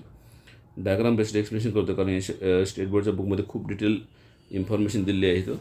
तर इथं काय होतं बघा, सगळ्यात अगोदर सगळ्या बाहेर जो असतो पार्ट दॅट इज कॉर्टेक्स असतो आणि त्याच्यानंतर असतो मेडुला. आणि या कॉर्टेक्समध्ये काय होतं, डेव्हलपमेंट होते कोणाची, primordial follicle, primary follicle, secondary follicle, tertiary follicle, mature follicle, असे फोलिकल तयार होतात. आणि त्याच्यामध्ये टर्सरी फोलिकलच्या पुढं एक अँट्रम नावाचं फ्लुइड तयार होतं. कोणतं, अँट्रम कॅव्हिटी असते, अँट्रल फ्लुइड असतं. ओके, त्यानंतर तुम्ही जे हिस्टोलॉजिकल स्ट्रक्चर पाहिलात, हे ग्रॅफिन फोलिकल नंतर फुटतं आणि ओव्ह्युलेशन नंतर सेकंडरी ओसाईट बाहेर पडतो. कधी, 14व्या दिवशी सेकंडरी ओसाईट बाहेर पडतो. ओके, आणि ओव्हरीमध्ये तुम्ही जर पाहिलात तर सेकंडरी ओसाईट बाहेर पडल्यानंतर काय राहतं, मग कार्पस ल्युटियम आणि कार्पस अल्बिकन्स असं बनतं. कार्पस ल्युटियम हा एंडोक्राइन पार्ट आहे पुन्हा. आणि मी तुम्हाला सांगितलं होतं सेकंडरी फोलिकलच्या भोवती, सेकंडरी फोलिकलपासून काय बनतं, हार्मोन बनतं. कोणतं, इस्ट्रोजिन नावाचं. कोणतं, इस्ट्रोजिन नावाचं हार्मोन बनतं ओव्हरीमध्ये. आणि कार्पस ल्युटियमपासून काय बनतं, प्रोजेस्टेरॉन नावाचं हार्मोन बनतं. प्रोजेस्टेरॉन नावाचं हार्मोन बनतं. तर हे ओव्हरीमधले 2 हार्मोन आहेत जे की आपल्याला ओव्हरीच्या हिस्टॉलॉजिकल स्ट्रक्चरमधल्या स्ट्रक्चरपासून दिसतात. ओके, आणि पुढं क्वेश्चन दिलं तुम्हाला स्ट्रक्चर ऑफ ओव्हरीमध्ये कोणकोणते पार्ट आहेत ह्युमनच्या. ओके, तर हिस्टॉलॉजीमध्ये तुम्ही पाहिलात इथं पिक्चर डायग्राममध्ये बघा, हिस्टॉलॉजिकली पाहिलात तर सगळ्या बाहेर कॉर्टेक्स आहे, त्याच्यानंतर मध्ये मेडुला आहे. चेंजेस कुठं होतात मग कॉर्टेक्समध्ये, सगळ्या बाहेर थिका बनतो, सेकंडरी फोलिकल बनतात, नंतर ग्रॅफिन फोलिकल बनतात, नंतर ग्रॅफिन फोलिकलचं मॅच्युअर फोलिकल बनून 14व्या दिवशी ओव्ह्युलेशन होतं. आणि राहिलेलं जे मास आहे एंडोक्राइन मास बनतं. मग एंडोमेट्रियमपासून कॉर्पस ल्युटियम बनतं आणि कॉर्पस ल्युटियमपासून पुन्हा कॉर्पस अल्बिकॉन बनतं. So this is about the histological structure. आणि ग्रॅफिन फोलिकल वगैरे कसं बनतात ते नंतर पुढच्या क्वेश्चनमध्ये आपण पाहणार आहोत. ओके, त्यानंतर पुढचा क्वेश्चन आहे 6वा, describe the various method of birth control to avoid pregnancy. पुढचा क्वेश्चन लक्ष द्या, बर्थ कंट्रोलसाठी कोणती मेथड आहे, डिस्क्राईब द, काय क्वेश्चन आहे बघा, 6वा क्वेश्चन सांगालो तुम्हाला मी. What is his question is describe the various method. Okay, describe the various method of birth control to avoid pregnancy. Pregnancy टाळण्यासाठी कोणकोणत्या डिफरंट मेथड आहेत बर्थ कंट्रोलच्या त्यांनी सांगितलं प्रेग्नन्सी टाळण्यासाठी. तुम्हाला माहिती आहे त्यामध्ये डिफरंट मेथड आहेत, टेम्पररी मेथड आहेत, परमनंट मेथड आहेत बर्थ कंट्रोलसाठी. तसे खूप मेथड आहेत. तर आपण शॉर्टकट क्वेश्चन 3 मार्काला क्वेश्चन असल्यामुळं हे आपण पाहणार आहोत. मग बर्थ कंट्रोलच्या मेथड, त्याला आपण कॉन्ट्रासेप्टिव्ह म्हणतो आहे. त्यात पहिली मेथड आहे नॅचरल मेथड. नॅचरलला शेप पिरियड म्हणतात, रिदम पिरियड म्हणतात. ओके, त्यामध्ये आपण काय करतो आहे, काही दिवस सेक्शुअल कॉन्टॅक्टचा पिरियड जो आहे तो अवॉइड करतो आहे. ओके, 10 to 14 डेजचा जो 10 to 17 डेजचं ड्युरेशन आहे त्यामध्ये आपण सेक्शुअल कॉन्टॅक्ट करत नाही. क्वायटस इंट्रोशनमध्ये काय होतं, पेनिस जे आहे ते वजनाच्या बाहेर काढतात आणि पेनिसमध्ये स्पर्म बाहेर टाकतात, मध्ये पडू देत नाही वजनामध्ये. लॅक्टेशन अमेनोरिया म्हणजे काय होतं, जवळपास 6 महिन्यापर्यंत डिलिव्हरीच्या मदरला नॅचरल पिरियड येत नाही, त्यामुळं प्रेग्नन्सी येत नाही.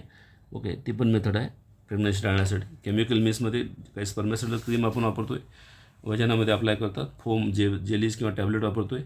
मेकॅनिकल मिसमध्ये आपण condom, diaphragm, uterine device IUD म्हणतो आपण, हे वेगळे मेथड वापरतो आहे बर्थ कंट्रोलमध्ये. त्यानंतर फिजिओलॉजिकल ओरल डिवाइस पण आहेत ज्यामध्ये पिल्स आहेत, सेहेली आहे, मालाडी आहे, अशा टॅबलेट्स आहेत. आणि परमनंट मेथड आहे, परमनंट मेथडमध्ये सुद्धा किंवा इम्प्लांटेशनसुद्धा करतो, अदर कॉन्ट्रासेप्टिव्हमध्ये इम्प्लांट करतात स्किनच्यामध्ये. 3 to 4 इयरपर्यंत त्याला आपण प्रेग्नन्सी टाळू शकतो.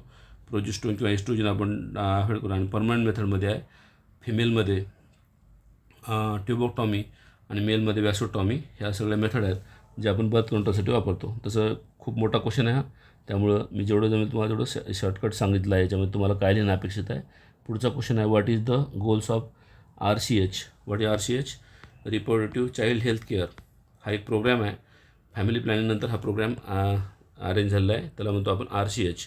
So what is the goals, ह्या RCHचे गोल्स काय आहेत, पर्पज काय आहे RCHचा, तर पर्पज एकच आहे की हेल्दी मदर आणि हेल्दी बेबी राहावं यासाठी आपण RCH प्रोग्राम फॉलो करतो आहे. आणि RCHचे गोल्स काय आहेत मग आपल्या दिलेत बुकमध्ये. रिपोर्ट टू चाइल्ड हेल्थ केअरचे गोल्स आपल्याला पाहायचे आहेत. काय गोल्स आहेत बघूया. ओके, फुल फॉर्म तुम्हाला कळला.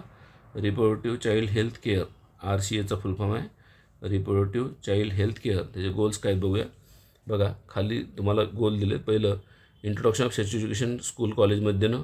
ओके, आणि सेक्शुअली ट्रान्समिट डिसीजपासून अवॉइड करणं, एड्स वगैरेपासून अवॉइड करणं. ॲडोलसन्स पीपलमध्ये हे रिपोर्टिव्ह ऑर्गनची इन्फॉर्मेशन देणं. Help to audio visual print programmes, media government and non government organisation असतात, हे इन्फॉर्मेशन देतात लोकांना, अवेअरनेस आणतात. तिसरं एज्युकेट द यंगर जनरेशन, जे यंगर जनरेशन आहे त्याला एज्युकेशन करणं. प्रीनॅटल केअर्स, प्रेग्नंट वुमनमध्ये प्रीनॅटल केअर म्हणजे काय, बाळ जन्मण्याच्या अगोदर आईची आणि बाळाची कशाप्रकारे काळजी घ्यावी त्याबद्दल इन्फॉर्मेशन देणं. ब्रेस्ट फिडिंगबद्दल माहिती देणं. पुन्हा developing awareness about the problem arising from the uncontrol population वाढल्यानंतर काय साईड इफेक्ट होऊ शकतात, अब्यूज काय होऊ शकतो, सेक्स रिलेटेड क्राईम काय आहेत, हे सगळ्या माहिती आपण देतो आहे. आणि ते प्रिव्हेंट करतात आपल्याला by creating awareness about the statutory ban on the amniocentesis. Amniocentesis एक मेथड आहे, जे जरी आपण बाळाच्यामध्ये काय अबनॉर्मिटी आहे का चेक करतो आहे किंवा त्याचं सेक्स डिटर्मिनेशन पण करतात, त्याच्यामध्ये अवेअरनेस आणणं, सेक्स डिटर्मिनेशन टाळणं. ओके, फिमेल फेटिसाईड टाळणं. आणि सगळे शेवटी creating awareness about child immunisation programmes, बाळाला जे इम्युनायझेशन आहे, लसीकरण आहे त्याबद्दल माहिती देणं.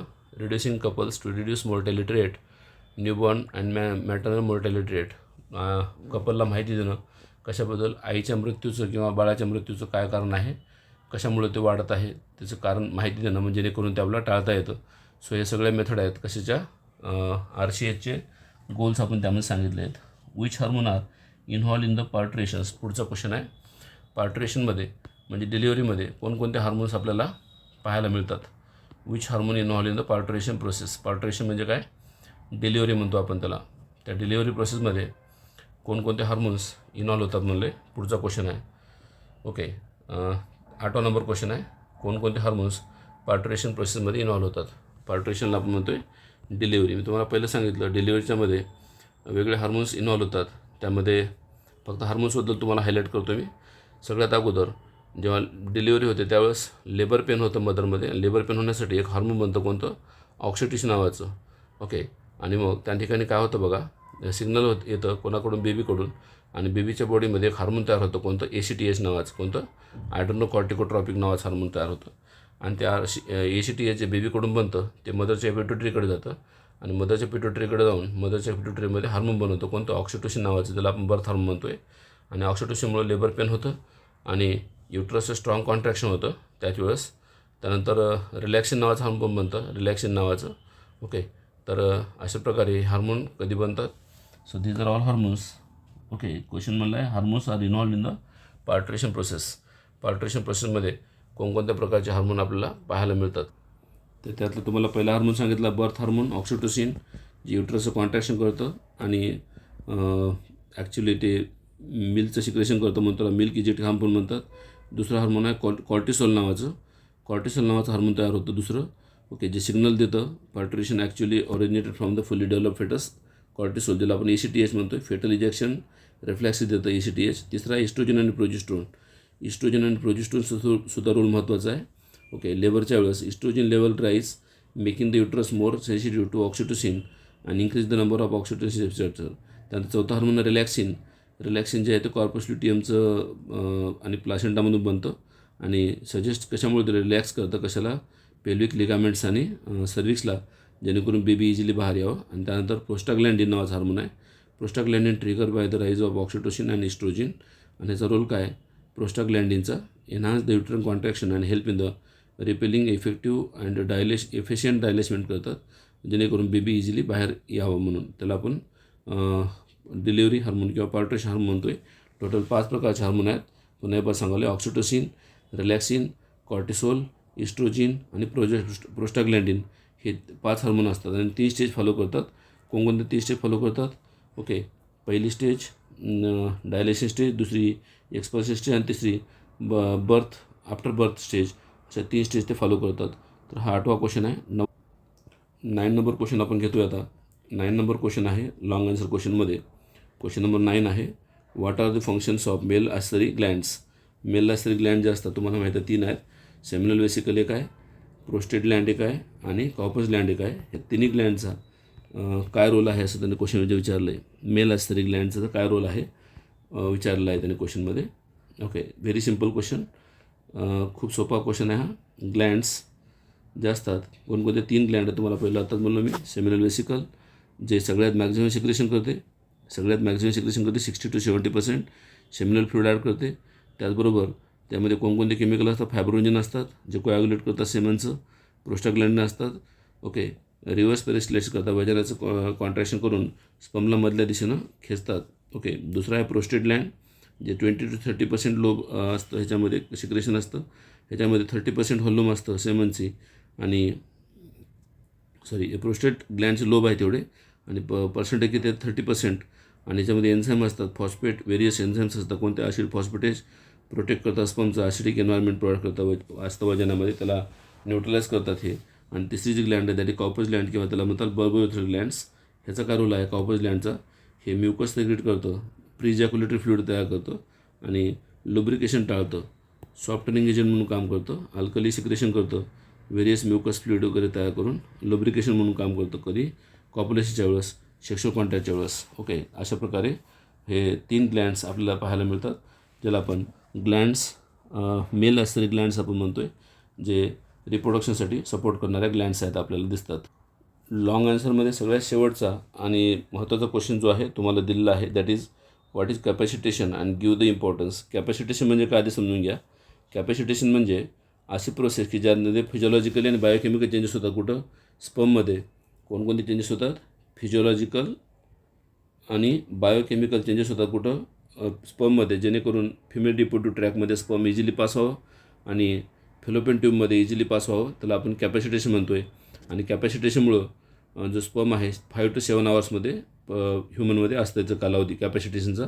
मेन चेंजेस काय होतात, मेम्ब्रेन क्लिअरिंग होतं. फिमेल रिप्रोडक्टिव्ह ट्रॅक जो आहे ज्यामध्ये वाशवे तयार होतो आणि कोलेस्ट्रॉल वगैरे बनतं येतं आणि कोटिंग ऑफ द हेड जे आहे स्पर्मची कीप स्टेबल, कोटिंग तयार होतं कोणाच्या भोवती, स्पर्मच्या भोवती, त्याला ते स्टेबल राहतं. दुसरं आहे कॅल्शियम इन्फ्लेक्स.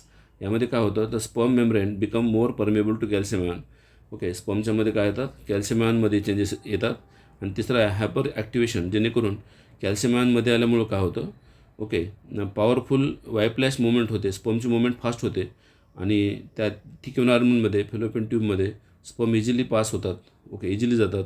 आता ते इम्पॉर्टन्स काय आहेत, पहिली गोष्ट ॲक्रोझोम रिॲक्शन होते तिथं. ॲक्रोझोममध्ये तुम्हाला माहीत आहे हेड आहे कोणाचं, स्पर्मचं, त्याच्यावर किती कॅप असते, त्याला ॲक्रोझोम म्हणतो आहे. जिथे एन्झाईम असतात कोणते कोणते हॅलोरोनायडेज वगैरे, तर ते हॅलोरोनायडेज एन्झाईम जे आहे ॲक्च्युली हॅलोरोनिक ॲसिड नावाचा लेअर असतो कुठं, ओव्ह्यूमच्या भोवती, ते ब्रेक करून मध्ये शिरतो. दुसरं आहे ट्रॅगरिंग द एग. एगमध्ये शिरण्यासाठी केमिकली सेन्सिटिव्ह असतात हे आणि जेणेकरून एगच्यामध्ये मुवमेंट होते, एगच्यामध्ये स्पर्म शिरतात. त्यानंतर केमोटॅक्सिस मुवमेंट होते, म्हणजे स्पर्म आणि ओव्हाचे न्यूक्लियस एकमेकाकडे अट्रॅक्ट होतात.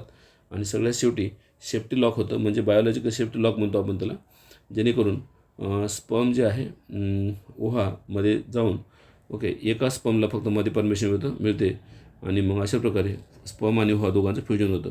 तर अशा प्रकारे लॉंग आन्सर क्वेश्चन तुमचा संपलेला आहे. अब देखिए जो लास्ट पुढचा जो क्वेश्चन आहे तो आहे long answer question. Long answer क्वेश्चनमध्ये तुम्हाला माहीत आहे हा क्वेश्चन 4 मार्कचा असतो. एका क्वेश्चनला 4 मार्क्स असतात. जर तुम्हाला या क्वेश्चनमध्ये काय महत्त्वाचं लक्षात ठेवायचं आहे, जर तुम्हाला डायग्राम काढा म्हणलं तर तुम्हाला डायग्राम काढणं गरजेचं आहे. ओके, जसं की इथे डायग्राम काढायला सांगितलं आहे, ठीक आहे, फिमेल रिप्रोडक्शन डायग्राम काढावा लागेल तुम्हाला. ह्या क्वेश्चनमध्ये महत्त्वाचं आहे की तुम्ही डायग्राम काढून एक्सप्लेनेशन करावं. तर त्यामध्ये पहिला जो क्वेश्चन आहे, explain the following parts of the male reproductive system along with label diagram showing these parts of testis, vasa efferentia, epididymis, seminal vesicle, prostate gland आणि पेनिस. ह्या सगळ्या पार्टचं आपल्याला काय करायचं आहे, स्ट्रक्चर आणि त्याचं लेबलिंग करून फंक्शन सांगायचं प्रत्येक पार्टचं. तर बघूया मग. पहिला क्वेश्चन जो आहे मेल रिप्रोडक्टिव्ह सिस्टीमचा. ओके, खूप इझी पार्ट आहेत. मेल रिप्रोडक्टिव्ह सिस्टीममध्ये तुम्हाला माहीत आहे बेसिकली 3 पार्ट पडतात, एक्सटर्नल जेनेटेलिया, इंटरनल जेनेटेलिया आणि ॲक्सेसरी सेक्स ऑर्गन्स. ओके, असे मेन 3 पार्ट पडतात कोणाचे, मेल रिप्रोडक्टिव्ह सिस्टीमचे.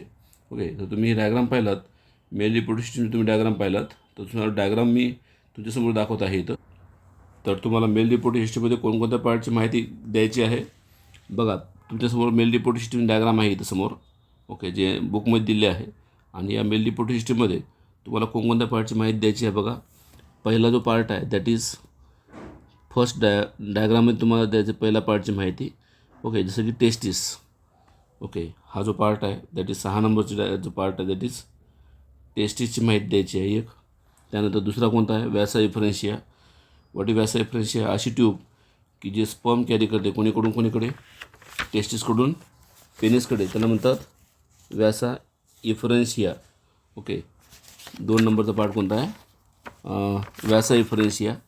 ओके, नाही सॉरी, व्याज डिफरन्स. व्याज डिफरन्स कशाला म्हणतो आपण? अशी ट्यूब की जी टेस्टिसकडून पेनिसकडे स्पर्म कॅरी करते त्याला म्हणतो व्याज डिफरन्स. ओके, हे 9 नंबरचा पार्ट जो आहे दॅट इज व्यास डिफरन्स आहे. ओके, व्यास डिफरन्स आहे 9 नंबरचा पार्ट. त्यानंतर 3 नंबर काय सांगितलं? इपिडायडमिस. हे कॅपलॅक स्ट्रक्चर असतं कुठं? टेस्टिसच्या बाजूला, त्याला म्हणतात इपिडायडमिस. ओके, नेक्स्ट पार्ट कोणता? इपिडायडमिस. त्यानंतर सेमिनल वेसिकल. ओके, हा जो स्ट्रक्चर आहे 1 नंबरला म्हणतो आपण सेमिनल वेसिकल. ओके, आणि त्यानंतर सेमिनल वेसिकल नंतर प्रोस्टेट ग्लँड आणि पेनिस.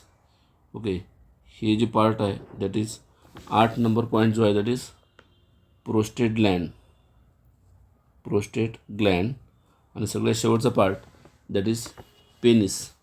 ओके, ॲक्च्युली इथं डायग्राममध्ये तुम्ही जर पाहिलात तर इथं या ठिकाणी ग्लान्स पेनिसचं टीप आहे किंवा हे पेनिस म्हणतात आपल्याला. तर एवढ्याच पार्टची आपल्याला माहिती द्यायची आहे. ठीक आहे, बुकमध्ये सांगितलं पण एवढ्याच पार्टची आपल्याला माहिती द्यायची आहे आणि प्रत्येक पार्टचं फंक्शन आपल्याला सांगायचं आहे. ओके, तर आपण करूया सुरुवात मग एक्सप्लेनेशन. क्वेश्चनमध्ये काय म्हणलं त्यांनी की डायग्राम काढा. तर तुम्ही डायग्राम काढली ही मेल रिपोर्ट सिस्टीमची आणि या पार्टची माहिती दिली आहे. ओके, एक देतो मी तुम्हाला सुरुवातीला माहिती. पहिला पार्ट कोणता? टेस्टिस. आता लक्षात द्या, टेस्टिसला म्हणतो आपण मेल रिप्रोडक्टिव्ह ऑर्गन किंवा त्याला मेल गोनाडसुद्धा म्हणतो आपण किंवा primary sex organ of the male म्हणतात. टेस्टिसच्यामध्ये काय असतात? सेमिनिफेरस ट्यूब्यूल असतात. दिसतं काय हो? काही सेमिनिफेरस ट्यूब्यूल असतात आणि सेमिनिफेरस ट्यूब्यूलच्यामध्ये कोण असतात? जेमिनी इपिथेलियम सेल असतात आणि ज्या ठिकाणी काय होतं? स्पर्म सिंथिस होतात. काय सिंथिस होतात? जेमिनी इपिथेलियमपासून काय बनतात? स्पर्म बनतात आणि त्या प्रोसेसला म्हणतो आपण स्पर्मॅटोजेनेसिस. ओके, ॲक्च्युली टेस्टिसच्यामध्ये अगोदर असतात 200 ते 300 लोब्यूल. एका लोब्यूलमध्ये असतात 1 ते 4 सेमिनिफेरस ट्यूब्यूल आणि एका सेमिनिफेरस ट्यूब्यूलमध्ये 2 टाईपचे सेल असतात. सर्टुली सेल एक ज्या नरिश करतात स्पर्मला आणि दुसऱ्या जेमिनी इपिथेलियम जे स्पर्म फॉर्मेशन करतात किंवा त्यालाच म्हणतो आपण स्पर्मॅटोजेनेसिस करतात. स्पर्मॅटोजेनेसिसमध्ये मदत करतात. ज्या ठिकाणी स्पर्मॅटोगोनियमचं रूपांतर प्रायमरी स्पर्मॅटोसाईट, नंतरचं रूपांतर सेकंडरी स्पर्मॅटोसाईट, नंतर स्पर्मॅटिड आणि शेवटी स्पर्मॅटोझोआ असे बनण्याची प्रोसेस होते. ओके, त्यानंतर टेस्टिसच्यामध्ये तुम्ही जर पाहिलात हे मध्ये पण सेल दिसतात तुम्हाला. या सेलला म्हणतो आपण लिडिक सेल, ज्या की टेस्टोस्टेरोन नावाचं हार्मोन बनवतात किंवा अँड्रोजिन नावाचं हार्मोन बनवतात. Leydig cell. तर अशा प्रकारे हे टेस्टिसची माहिती आहे. तशी तर टेस्टिसची माहिती खूप आहे आणि टेस्टिसच्यामध्ये काय काय असतं? टेस्टिसच्यामध्ये सगळ्यात आधी सेमिनिफेरस ट्यूब्यूल असतात. तिथून स्पर्म जातात रेटिटिसकडे, रेटिटिसकडून जातात व्यासा इफरेन्शिया, व्यासा इफरेन्शियाकडून जातात हे इपिडायडमिसमध्ये जातात. तर हे पहिला जो पार्ट आहे मग कोणता? टेस्टिस, ज्याला आपण स्पर्म फॉर्मेशन करणारा प्रायमरी सेक्स ऑर्गन आपण म्हणू शकतो टेस्टिसला. त्यानंतर सेकंड पार्ट कोणता? इपिडायडमिस. व्हॉट इपिडायडमिस? हे जे कॅपलॅक स्ट्रक्चर असतं टेस्टिसच्या बाजूला त्याला म्हणतात इपिडायडमिस. आणि इपिडायडमिसमध्ये पुन्हा 3 पार्ट असतात, हेड, बॉडी आणि टेल. ओके, टेलला आपण कावडा इपिडायडमिस म्हणतो, कावडा इपिडायडमिस. ओके, आणि ज्या ठिकाणी काय होतं मग? इपिडायडमिस म्हणजे असं ठिकाण आहे की ज्या ठिकाणी स्पर्म स्टोअर होतात. ओके, कुठं? इपिडायडमिसच्यामध्ये टेम्पररी स्पर्म स्टोअर होतात आणि इजॅक्युलेशनच्या वेळेस बाहेर पडतात, त्याला म्हणतो इपिडायडमिस. त्यानंतर तिसरा जो पार्ट आहे, पहिला पार्ट झाला टेस्टिस, दुसरा पार्ट झाला इपिडायडमिस, तिसरा पार्ट आहे व्याज डिफरन्स. ही एक अशी ट्यूब आहे की जे टेस्टिसकडून पेनिसकडे स्पर्म कॅरी करते, त्याला म्हणतो आपण व्याज डिफरन्स. ओके, टेस्टिसकडून पेनिसकडे स्पर्म कॅरी करणाऱ्या ट्यूबला म्हणतो आपण व्यास डिफरन्स. इंगॅनल कॅनलच्याद्वारे ही व्यास डिफरन्स वर जाते आणि मग पुन्हा वेसिकलला जॉईन होऊन, सेमिनल वेसिकलला जॉईन होऊन पुन्हा युरेथ्रामध्ये ओपन होते, त्याला म्हणतात व्यास डिफरन्स. ओके, त्यानंतर seminal vesicle. What is seminal vesicle? ही एक प्रकारची ग्लँड आहे. मॅजॉरिटी ऑफ द सिक्रेशन करते सेमिनल प्लाझ्माचं. किती? 60% सिक्रेशन करणारी ग्लँड आहे, त्याला म्हणतात सेमिनल वेसिकल. त्याच्यामध्ये वेगळे फायब्रोनोजिन नावाचे प्रोटीन असतात किंवा वेगळे केमिकल असतात. त्यानंतर prostate Gland. What is prostate Gland? He single असते. प्रोस्टेट ग्लँड सिंगल असते आणि युरेथ्राच्या बेसला असते. ओके, आणि प्रोस्टेट ग्लँडमध्ये सुद्धा different types of seminal plasma fluid असतात. ओके, आणि त्याला म्हणतो प्रोस्टेट ग्लँड्स. आणि सगळ्यात शेवटचा जो पार्ट आहे दॅट इज पेनिस. पेनिसला म्हणतो आपण मेल कॉप्युलेटरी ऑर्गन म्हणतात, जे की स्पर्म फिमेलच्या बॉडीमध्ये इजॅक्युलेट करण्याचं काम करतं. कोण? पेनिस. हा एक पेंडुलस इरेक्टाईल ऑर्गन आहे. ओके, इरेक्टाईल ऑर्गन आहे. इरेक्टाईलचा अर्थ जो इरेक्ट होतं आणि हार्ड होतं. ओके, कधी? ड्युरिंग सेक्शुअल इंटरकोर्समध्ये ते पेनिस हार्ड आणि इरेक्ट होतं. ते पेनिसच्यामध्ये 2 टिश्यू असतात. बाहेर असतं कॉर्पोरा कॅव्हर्नोसा, मध्ये असतो कॉर्पस स्पॉन्जिओसम. आणि कॉर्पस स्पॉन्जिओसमच्या मधून काय कॅरी होते? युरेथ्रा पास होते आणि तिथून मधून स्पर्म बाहेर पडतात. ओके, आणि त्या प्रोसेसला म्हणतो आपण इजॅक्युलेशन ऑफ स्पर्म. आणि मेलमध्ये लक्षात ठेवा, युरेथ्रा जो असतो त्या युरेथ्राला म्हणतो आपण युरिनोजेनिटल डक्ट, जे पेनिसच्यामधून कॅरी होतं. आणि म्हणून पेनिसला म्हणतात मेल कॉप्युलेटरी ऑर्गन. ठीक आहे, जे की फिमेलच्या बॉडीमध्ये, फिमेलच्या वजनामध्ये इन्सर्ट होतं आहे. ग्लँडमध्ये तुम्हाला थोड्या वेळाखाली सांगितलं काय की सेमिनल वेसिकलमधून काय होतं? सेमिनल फ्लुइड तयार होतं. किती? 60%. आणि फायब्रोनोजिन तयार होतं, जे कोॲग्युलेट करतं सेमनचं. प्रोस्टाग्लँडिन तयार होतं. ओके, हे केमिकल बनतात कुठं? सेमिनल वेसिकलमध्ये. प्रोस्टेट ग्लँडमध्ये किती आहे? 30% सिक्रेशन करतात ते. आणि त्यामध्ये फॉस्फेट ग्रॅन्युअल्स वगैरे असतं, एन्झाईम असतात. ॲसिड फॉस्फेटेज प्रोटेक्ट करतात स्पर्मचं ॲसिडिक एन्व्हायरमेंटपासून. ओके, कोण? Prostate gland. So this is about your first question of long answer question. दुसरा क्वेश्चन आहे describe the female reproductive system in human. Okay, दुसरा क्वेश्चन कोणता आहे? Describe the female reproductive system in human. ह्युमनच्यामधली female reproductive system काय आहे त्याबद्दल information द्या म्हणलं, डिस्क्राईब करा म्हणलं आहे. सेकंड नंबर क्वेश्चन तुमच्यासमोर दाखवतो मी. डिस्क्राईब करायला सांगितलं आहे. ओके, क्वेश्चन बघा पुन्हा. हे क्वेश्चन झालं आत्ताच. हा दुसरा क्वेश्चन सांगाल तुम्हाला मी. Describe the female reproductive system of human. Female reproductive सिस्टममध्ये कोणकोणते पार्ट आहेत? तर पुन्हा तेच एक्सटर्नल जेनॅटलिया, इंटरनल जेनॅटलिया आणि ॲस्थरी सेक्स ग्लँड्स, असे 3 पार्ट असतात. कुठं? फिमेल रिप्रोडक्टिव्ह सिस्टममध्ये पुन्हा 3 पार्ट असतात. ओके, ही जर डायग्राम तुम्ही पाहिलात तुम्हाला दिसतं इथं फिमेल रिप्रोडक्टिव्ह सिस्टममध्ये कोणकोणते पार्ट तुम्हाला दिसतात इथं पाहायला. ओके, हे डिफरंट पार्ट तुम्हाला डायग्राममध्ये पाहायला दिसतात. कुठं? फिमेल रिप्रोडक्टिव्ह सिस्टमच्या मध्ये एक एक पार्ट तुमच्यासमोर दाखवत आहे. फिमेल रिप्रोडक्टिव्ह सिस्टममध्ये सगळ्यात दाखवतो एक्सटर्नल जेनॅटलियामध्ये काय काय येतं बघूया. एक्सटर्नल जेनॅटलियामध्ये उल्वा येतो. पहिला पार्ट कोणता येतो? Uvula, VULVA. ओके, हा पार्ट येतो एक्सटर्नल जेनॅटलियामध्ये. त्याचबरोबर वजाना पण येते. कोण येते? हे वजाना. त्यानंतर बाहेर कोण आहे? What is this? Cervix, cervical opening. Okay, cervix नावाचा पार्ट आहे. त्याच्यानंतर ह्याच्यावर जर गेलात तुम्ही तर हे कोणा? युटरस आहे. युटरस दिसते तुम्हाला. त्यानंतर फॅम्ब्री नावाचा पार्ट असतो, फिंगर लाईक स्ट्रक्चर. फॅम्ब्री हे पार्ट पोर्शन आहे. त्यानंतर ही जी डायग्राम आहे ती कशाची आहे? ओव्हरीची आहे. बुकमध्ये लेबलिंग तुम्हाला दाखवलं मी. हे काय आहे? ओव्हिडक्ट आहे. ओव्हिडक्टलाच फेलोपियन ट्यूबसुद्धा म्हणतो आपण. त्यानंतर व्हॉट इज दिस? फंडस. ओव्हरीचा सगळ्यात वरचा पार्ट डोम शेप त्याला फंडस म्हणतात. त्यानंतर ज्या ठिकाणी फर्टिलायझेशन होतं त्या पार्टला म्हणतो ना आपण ॲम्प्युला. ओके, ॲम्प्युला. त्यानंतर नेक्स्ट पार्ट कोणता आहे? ओव्हरियन लिगामेंट, जो टिश्यू आहे जो जोडतो कोणाला? ओव्हरीला आणि युट्रसला. आणि सगळ्यात शेवटी ओके सर्विक्सची ओपनिंग, सर्विक्स आहे किंवा वॉल आहे कोणाची? युट्रसची वॉल आहे. युट्राईन वॉल म्हणतो आपण. युट्राईन वॉल जे 3 लेअरनं बनले असते, पेरिमेट्रियम, मायोमेट्रियम आणि एंडोमेट्रियम. तर लेबलिंग तुझ्यासमोर केलेली आहे मी. एक एक पार्ट सांगतो आहे. पहिला पार्ट पेअर ऑफ ओव्हरी. ओव्हरीला आपण primary sex organ of the female म्हणतो आहे किंवा त्याला फिमेल गोनाड म्हणतात. ज्याच्यामध्ये काय होतं? ओजेनेसिस नावाची प्रोसेस होते. ओजेनेसिस, ज्यामध्ये primary follicle, secondary follicle, tertiary follicle, graafian follicle तयार होतात. आणि मग त्यापासून सेकंडरी ओसाईट तयार होतो.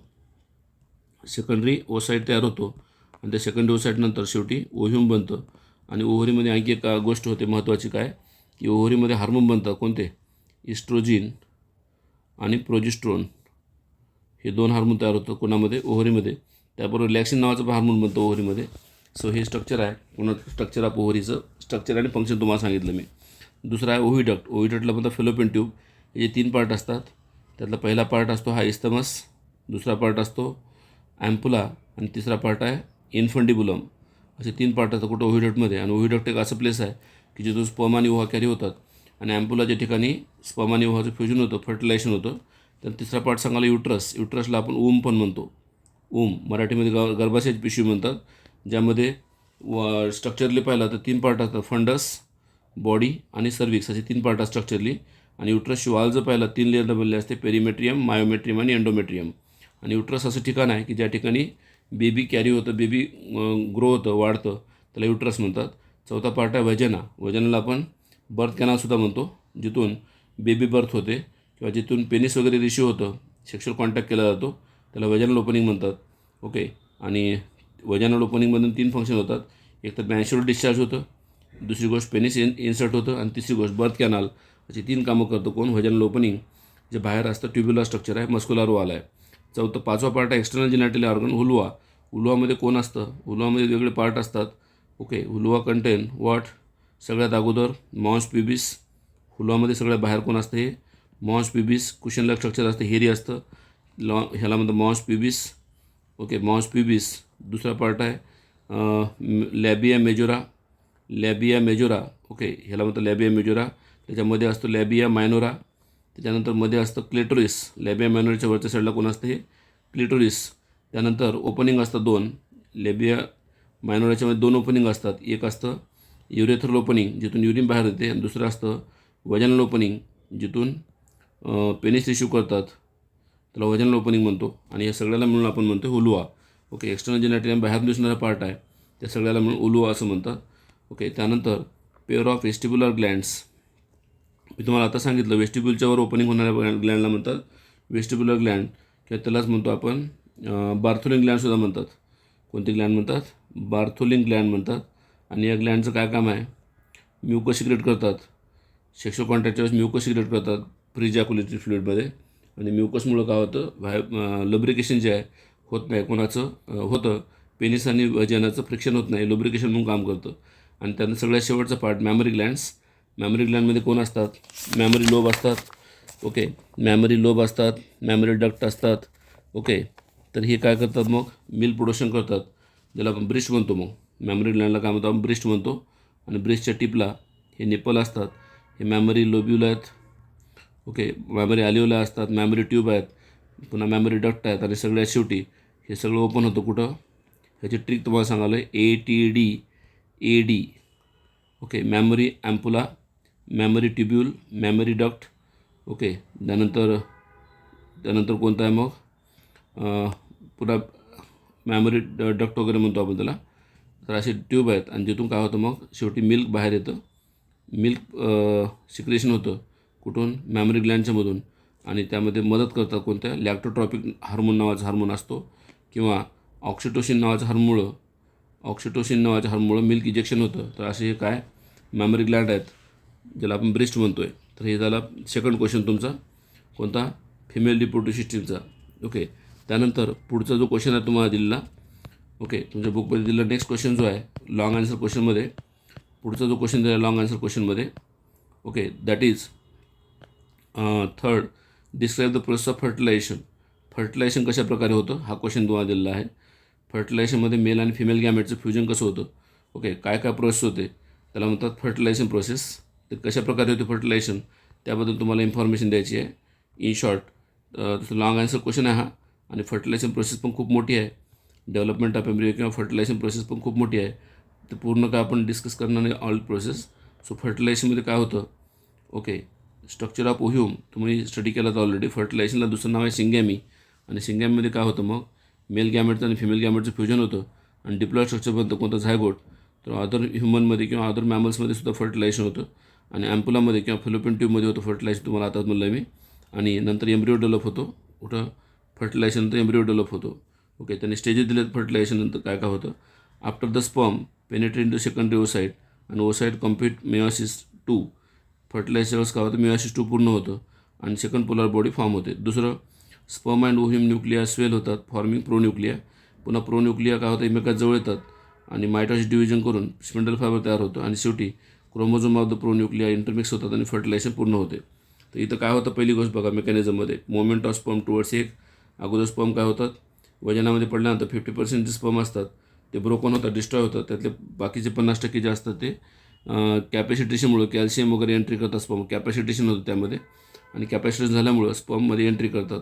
ओके, कोणीकडे वजनाकडे एंट्री करून युट्रसमध्ये जातात, ओव्हिडक्टमध्ये जातात आणि त्या ठिकाणी प्रोस्टाग्लॅंडिन त्याला मध्ये खेचून घेतं आणि ॲव्हरेज स्पीड जी असते स्पर्मची किती आहे, 1.5 to 3 मिलीमीटर/मिनिट असते. पुन्हा स्पर्म रिच होता कुठं, ॲम्पुलामध्ये स्विमिंग करत करत स्पर्म जातात कुठं, फेलोपियन ट्यूबमधून, ॲम्पुलामधून.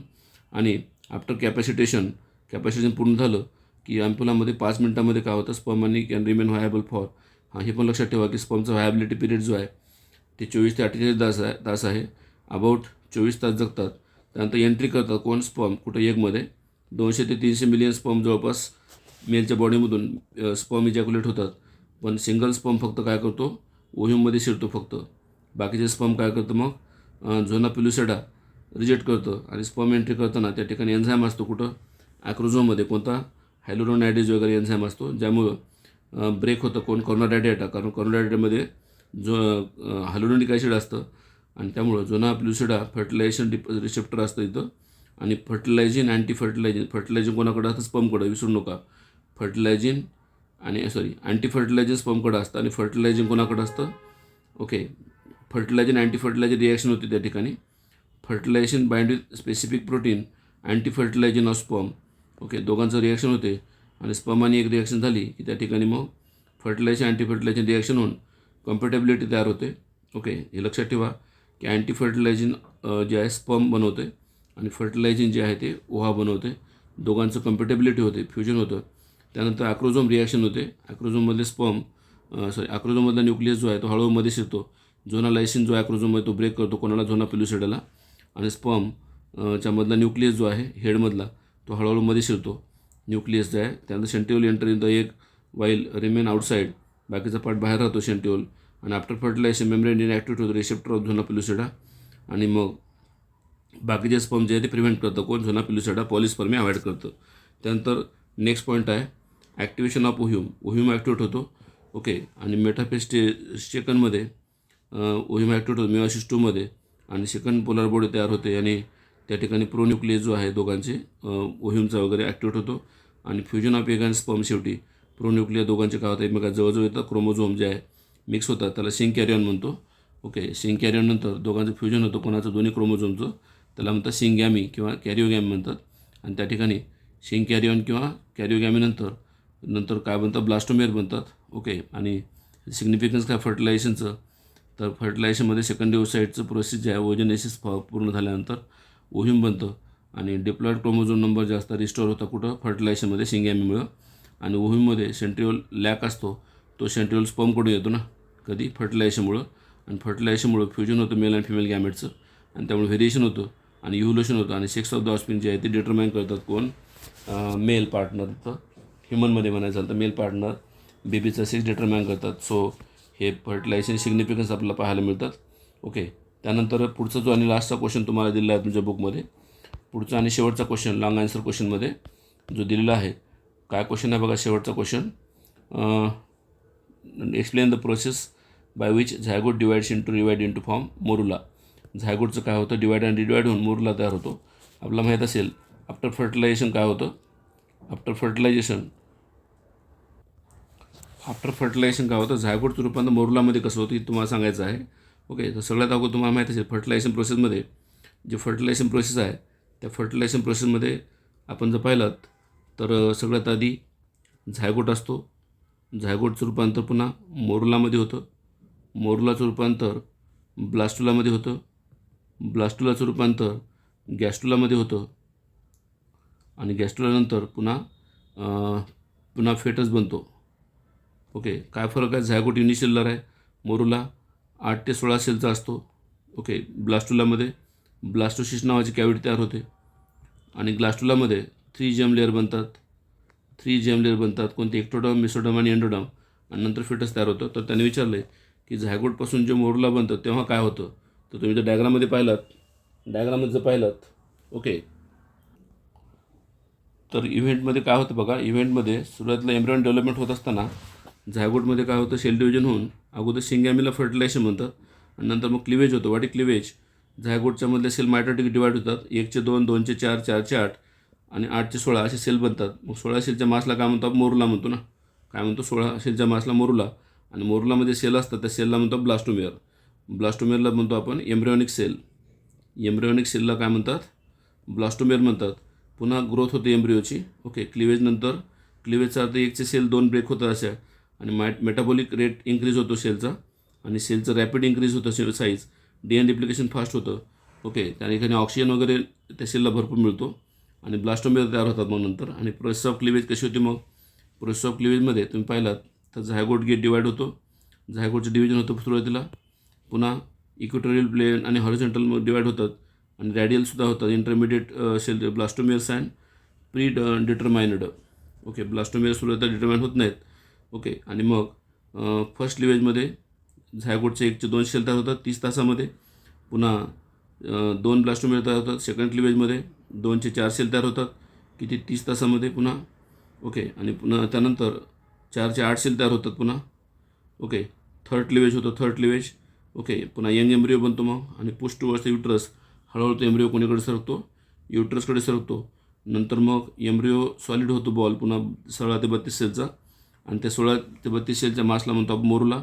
ओके, मोरुला बनतो. आणि morula shows the 2 types of smaller clear cells toward the side inner cell mass, ज्यापासून ॲक्च्युअली एम्ब्रियो बनतो. आणि बाहेर जे स्ट्रक्चर बनतं मोरुलाच्या, ॲक्च्युअली ते कवर आहे, एम्ब्रियॉनिक कवरमध्ये बनतो त्याला आपण. झायगोट आणि मोरुला साईज सेम आहे का, आणि मग झायगोट आणि मोरुला दोन्ही इस्तमसमध्ये जातात आणि त्या ठिकाणी न्यूट्रिशन घेतात मग 4थ्या दिवशी. ओके, आणि मग झायगोट आणि मोरुला साईज का सेम का म्हणलो, कारण दोघांच्या भोवती झोना पेलुसिडा असतो ना, दोघांच्या भोवती झोना पेलुसिडा आहे. ओके, आणि मग जेव्हा ब्लास्टुला तयार होतो, ब्लास्टुला, त्या ब्लास्टुलामध्ये काय होतं, ट्रोपोब्लास्ट नावाची लेयर तयार होते. ट्रोपोब्लास्ट नावाची लेयर तयार होते. ओके, कधी, ब्लास्टुलामध्ये. त्याच्या अगोदर झोना पेलुसिडा नावाचा लेयर असतो कुठं, एम्ब्रियोच्या भोवती, आणि त्यामध्ये 16 ते 32 सेलचं मास तयार होतं मग कुठं, एम्ब्रियोच्यामध्ये. ओके, तर अशा प्रकारे ह्याला म्हणतो आपण मग ब्लास्टुलेशन. मग अगोदर काय होतं, झायगोटचं मोरुला होतो, आणि जेव्हा झायगोटचं मोरुला होतो त्या प्रोसेसला म्हणतात क्लिवेज. तर आपल्याला क्वेश्चनमध्ये विचारले की explain the process of which zygote divides to form morula. तर इथपर्यंत क्वेश्चनमध्ये विचारल्यामुळे मोरुला कसा बनतो त्याबद्दल मी तुम्हाला माहिती दिली आहे. अशा प्रकारे एक्सरसाइज 2 जो आहे चॅप्टर नंबर 2चा पूर्ण झालेला आहे. त्यामुळे सर्व विद्यार्थ्यांना विनंती आहे की बोर्डच्या परीक्षेला जात असताना हे एक्सरसाइज थोडंसं पाहून जा, जेणेकरून तुम्हाला ह्याच एक्सरसाइजमधले क्वेश्चन्स बोर्डच्या एक्झामला येण्याची शक्यता आहे. MCQ असेल, शॉर्ट आन्सर क्वेश्चन असतील, लॉंग आन्सर क्वेश्चन असतील, हे पाहून बघा. त्यामध्ये पूर्ण मी बुक तुम्हाला शो केलं आहे या व्हिडिओमध्ये. ते बुकमध्ये तुम्हाला नेमकं काय लिहायचं आन्सर कोण्या क्वेश्चनचं हे पण लक्षात आलं असेल. तर अशा प्रकारे सर्वांनी ह्या व्हिडिओचा फायदा घ्या, एकमेकांना शेअर करा आणि परीक्षेमध्ये चांगले स्कोअर करा. Thank you for watching video.